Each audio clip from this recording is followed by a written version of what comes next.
অতীতকেও এত সহজে ভুলবো না এবং তোমাকেও স্ত্রী হিসেবে মেনে নিব না। যতদিন তুমি আমার কাছে থাকবে ততদিন অবহেলিত হয়েই থাকবে, কখনো আমার ভালোবাসাটা পাবে না। এই বলে পাশের রুমে চলে যেতে ধরবো, এমন সময় হৃদিতা আমার পা জড়িয়ে ধরে কান্না করে বলতে লাগলো, তুমি আমাকে এভাবে একা রেখে যেও না প্লিজ। লোকজনেরা জানলে তারা কি ভাববে? আমি মানছি আমার একটু ভুল হয়েছে, তার জন্য তো অনেক কান্না করেছি, ক্ষমা চেয়েছি, তারপরও তোমার কাছ থেকে ক্ষমা পাইনি। আজ আমাদের বাসর রাত, এই রাত অন্তত আমাকে একা রেখে অন্য কোথাও যেও না প্লিজ। আমি বললাম, সামন থেকে সরে যাও বলছি। হৃদিতা কান্না করে বলল, 5টা বছর অনেক অনুতপ্তের আগুনে পুড়ে ছাই হয়েছি। আজ যদি তোমার ইগনোরের জন্য আমাকে এভাবে একা ছেড়ে চলে যাও, সেই কষ্টটা আমি মেনে নিতে পারবো না। এদিকে হৃদিতার কান্না দেখে নিজের রাগটা অনেকটাই হালকা হয়ে যাচ্ছে। একটা সময় হৃদিতাকে অনেক ভালোবেসেছি, এখন হয়তো তার জন্য ভালোবাসাটা নেই, কিন্তু তার কান্না কেন জানি সহ্য করতে পারছি না। আমারও খারাপ লাগছে দেখে বললাম, আচ্ছা ঠিক আছে, আমি এখানেই থাকবো, তবে আমাদের মাঝে স্বামী স্ত্রীর কোনো সম্পর্ক গড়বে না। কথাটা বলা মাত্রই হৃদিতা আমার দিকে একদৃষ্টিতে তাকিয়ে শব্দ ছাড়াই চোখের জল ছাড়তে লাগলো। হৃদিতার কষ্টটা আরও বাড়ানোর জন্য নিজেকে শক্ত করে বললাম, আর হ্যাঁ, ডিভোর্স নিতে চাইলে আমাকে একটু বললেই হবে, আমি খুব শীঘ্রই দিয়ে দিব। হৃদিতা কান্নামাখা সুরে বলে, আজকের রাতে এসব কথা না বললেই কি নয়? আমার কাছ থেকে প্রতিশোধ নিতে খুব ভালো লাগছে তোমার, তাই না? আমি বললাম, আমি কারো কাছ থেকে প্রতিশোধ নেই না, উল্টো তারা আমার কষ্টগুলো বুঝতে চায় না। এই বলেই খাটে এসে কম্বল গায়ে মুড়িয়ে চোখ বুজে ফেললাম। কিছুক্ষণ পর হৃদিতা আমার পাশেই শুয়ে পড়ল। কিছুটা আমার দিকে এগিয়ে আসতেই রেগে বললাম, আমার দিকে এগিয়ে আসছো কেন? তোমার ওই দিকে কি জায়গার অভাব হয়েছে? হৃদিতা বলল, বকা দিচ্ছ কেন? ঠান্ডা লাগছে তো। এই রে, কম্বল তো একটাই দেখছি, এখন আমার কম্বল নিয়ে টানাটানি শুরু করবে? তার থেকে আলমারি থেকে আরেকটা বের করলেই তো ঝামেলা চুকে যাবে। যেই ভাবা সেই কাজ। আলমারি থেকে আরেকটা কম্বল বের করে হৃদিতার দিকে এগিয়ে দিয়ে বললাম, এই নাও। হৃদিতা বলল, 2 কম্বলের কি দরকার ছিল, একটাই তো চলতো। আমি বললাম, একটা কম্বল নিয়ে দুজনের টানাটানি করে ঠান্ডায় জমে যাওয়ার থেকে দুজনের 2টা আলাদা আলাদা কম্বল থাকাই কি ভালো নয়? হৃদিতা বলল, খুব ভাব দেখানো হচ্ছে, সময় আমারও আসবে, তখন আমিও তোমাকে বুঝাবো। কম্বল হাতে নিয়ে হৃদিতা বিড়বিড় করে বলল। আমি বললাম, বিড়বিড় করে কি বললা? হৃদিতা বলল, না কিছু না। আমি বললাম, ঘুমিয়ে পড়ো। তোমার ইগোতে আমি জল ঢেলে ছাড়বো। অনেক কষ্ট দিয়েছ আমাকে, আর না, এবার তোমাকে নিজের করেই নিব। তার জন্য কিছুদিন আমাকে তোমার অবহেলা সহ্য করতে হবে, সেটা আমি ভালো করেই বুঝে গেছি। হৃদিতা মনে মনে এসব কথা ভেবে ঘুমিয়ে পড়ল। মাঝরাতে কখন যে রনিকে জড়িয়ে ধরে ঘুমিয়ে পড়েছে হৃদিতা নিজেই জানে না। মাঝরাতে বুকে ভারী কিছুর অনুভব করলাম। চোখ মেলে নিজের দিকে তাকাতেই চোখ যেন কপালে উঠে গেল। হৃদিতা আমাকে এমন আষ্টেপৃষ্টে জড়িয়ে ধরে রেখেছে, এটা হয়তো ঠান্ডা লাগার কারণেই আমার সংস্পর্শে এসেছে। এইদিকে তার কম্বলটাও ফ্লোরে পড়ে আছে। এই অবস্থায় হৃদিতাকে সরিয়েও দিতে পারছি না। কি একটা মুশকিল অবস্থায় পড়লাম। হৃদিতাকে ডেকে বললাম, এই হ্যালো। হৃদিতার কোনো রেসপন্স নেই, উল্টো আরও শক্ত করে জড়িয়ে ধরে ঘুমিয়ে পড়ল। হৃদিতাকে আজ এত কাছ থেকে দেখছি, অথচ আমার মনে তার জন্য কোনো অনুভূতি কিংবা ভালোবাসা নেই।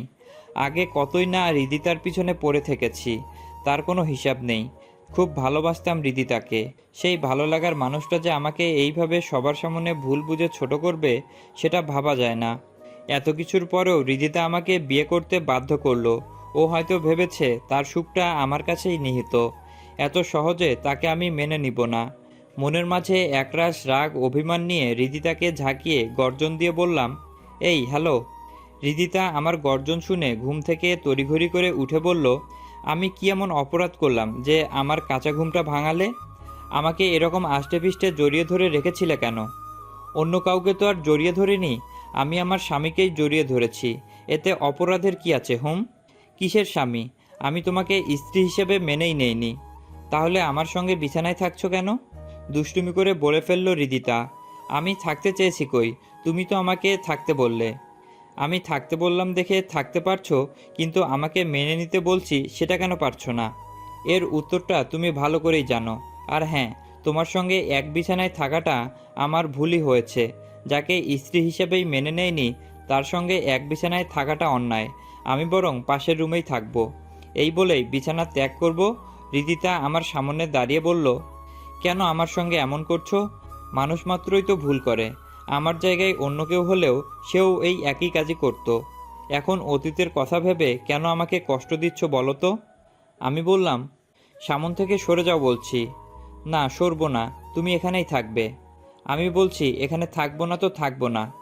এই বলে পাশের রুমে চলে আসলাম। রিদিতা আমাকে আটকানোর অনেক চেষ্টা করেছে, কিন্তু আমি তার বাধা মানিনি। একই ছাদের নিচে থাকতে হয়তো রিদিতার প্রতি সহজেই দুর্বল হয়ে যেতাম, কিন্তু আমি তো সহজেই দুর্বল হব না। রিদিতাকে কদিন মানসিক টর্চার করব। যদি সে টিকতে পারে তবেই তাকে মেনে নিব, তার আগে না। এসব চিন্তাভাবনা করে পাশের রুমে ঘুমিয়ে পড়লাম এবং ওপাশ থেকে রিদিতা দরজা ধাক্কিয়ে কান্না করে বলছে, প্লিজ দরজাটা খুলো। সকালে যদি কেউ জেনে যায় স্বামী স্ত্রী দুজন দুরুমে থেকেছে, তাহলে তারা কি ভাববে? রাগ করে থেকো না, প্লিজ দরজাটা খুলো। রিদিতার কথায় কোনো কর্ণপাত না করে ঘুমিয়ে পড়লাম। আজ রিদিতার করুণ অবস্থা দেখে একটু মায়া লাগছে, কিন্তু যখন মেনে নিব বলে মনস্থির করি, ব্যাস তখনই অতীতের কথা মনে পড়ে যায়। তারপর আর কি, বাকি রাতটুকু পাশের ঘরেই ঘুমিয়ে পার করলাম। সকালে ঘুম একটু আগেই ভেঙে গেল। ঘুম থেকে উঠে দরজা খুলে লক্ষ্য করলাম রিদিতা ছোপায় বসে আছে এবং সেই সঙ্গে তার চোখের জল ফেলছে। সেদিকে ভ্রুক্ষেপ না দিয়ে ওয়াশরুমে চলে গেলাম। ফ্রেশ হয়ে বাইরে বের হব, এরই মধ্যে রিদিতা দরজার সামনে এসে বলল, আমাকে কষ্ট দিয়ে শান্তি পেয়েছো? রিদিতা চোখের দিকে তাকাতেই আমার চোখ যেন কপালে উঠে গেল। কি ব্যাপার, রিদিতার চোখ এরকম লাল হয়ে আছে কেন? নিশ্চয়ই কান্না করেছে। আর করলেই কি, আমি তো চাই ও কান্না করুক। এসব ভাবতেই রিদিতা বলল, আমিও দেখি কতদিন আমার কাছ থেকে তুমি দূরে থাকতে পারো। তোমার সঙ্গে কথা বলার ইচ্ছা নেই আমার। শুধুমাত্র একটা কথা মনে রাখবা, আমাদের মাঝে যাই হোক না কেন, সেটা যেন কাকিমা কিংবা তানিশা যেন না জানতে পারে। বলেই বাইরে বের হয়ে আসলাম। অপরদিকে তানিশা দুষ্টুমি স্বরে বলল, কিরে, কেমন বাসরাত কাটালি? রিদিতা নিশ্চুপ।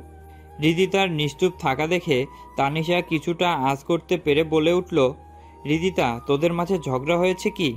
রিদিতা কিছুটা হাসার চেষ্টা করে বলল, কই না তো। তানিশা বলল, ও যদি কখনো তোর সাথে মিসবিহেভ করার চেষ্টা করে তো মার কাছে গিয়ে গুরুতর নালিশ করবি, কেমন? মা ওকে এমন কানমলা দিবে না, ও আর কখনো তোর সঙ্গে মিসবিহেভ করবে না। রিদিতা হেসে বলল, আচ্ছা ঠিক আছে, সেটা তখন দেখা যাবে। এদিকে বন্ধুদের সঙ্গে আড্ডা দিতে সকাল গড়িয়ে বিকেল হয়েছে, সেদিকে ভ্রুক্ষেপ নেই।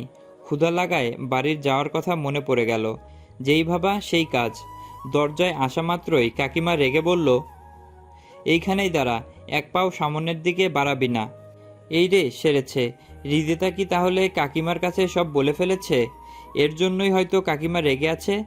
দরজায় দাঁড়িয়ে এসব ভাবতেই কাকিমা রেগে বলল, বিয়েটা কি তোর ছিল নাকি অন্য কারো?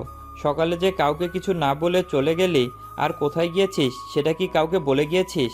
এখন দিনই প্রায় শেষ, বাড়ি ভর্তি মেহমান। আমার একার পক্ষে তাদের সামলাতে যে কতটা টাফ হয়ে দাঁড়িয়েছিল সেটা আমি নিজেই বুঝতে পারছি। কাকিমা এসব বলতেই রিদিতা এসে কাকিমার উদ্দেশ্যে বলল, মা থাক, আর ওকে বকা দিয়েন না। কাকিমা বলল, দিন দিন তার জ্ঞান বুদ্ধি উন্নতি হবার থেকে অবনতি হচ্ছে বেশি। বৌমাকে নিয়ে খেতে বস, মেয়েটা তোর জন্য সকাল থেকে না খেয়ে বসে আছে। আমি বললাম, আমার জন্য না খেয়ে থাকবে কেন? কেন না খেয়ে আছে সেটা তোর বউকেই জিজ্ঞেস কর। কাকিমা এই বলে তার রুমে চলে গেল। শুধু শুধু নিজেকে কষ্ট দিচ্ছ। না খেয়ে থাকলে তাতে আমার কোনো কিছু যায় আসে না। আমার ক্ষুধা লাগলে সঠিক সময়ে খেয়ে নিব, সুতরাং আমার জন্য না খেয়ে থাকার কোনো মানেই হয় না। এই বলেই রুমে চলে আসলাম। কিছুক্ষণ পর রিদিতা আমার রুমে এসে বলল, আজ এমনটা না করলেও পারতে। আমি নিশ্চুপ। আব্বু আম্মু এসেছিল তোমার সঙ্গে দেখা করতে। তোমার ফোনে অনেকবার কল মেসেজ দিয়েছিলাম, কিন্তু তার কোনো রেসপন্স পাইনি। এইদিকে আব্বু আম্মুকে একের পর এক মিথ্যা কথা বলেই যাচ্ছিলাম যে তুমি শীঘ্রই চলে আসবে, কিন্তু তুমি তো আমার ফোনটাই রিসিভ করনি। আসবে তো দূরের বিষয়। রিদিতা মন খারাপ করে কথাগুলো বলে, তোমার বাবা মার সঙ্গে কথা বলার কোনো ইচ্ছাই আমার ছিল না, এর জন্যই ফোনটা ইচ্ছা করেই ধরিনি। এবার নিশ্চয়ই বুঝতে পেরেছ? রিদিতা বলল, তুমি হয়তো ভুলে যাচ্ছ, তারা আমার শুধু বাবা মাই না, তারা তোমার শ্বশুর শাশুড়িও। অ্যাটলিস্ট তাদেরকে কিছু বুঝতে দিও না প্লিজ। আমি নিশ্চুপ। এভাবেই হৃদিতার কথায় নিশ্চুপ থাকলাম। অনেকবারই আমার কাছে আসার চেষ্টা করেছে, কিন্তু প্রতিনিয়তই তাকে দূরে সরিয়ে দিয়েছি।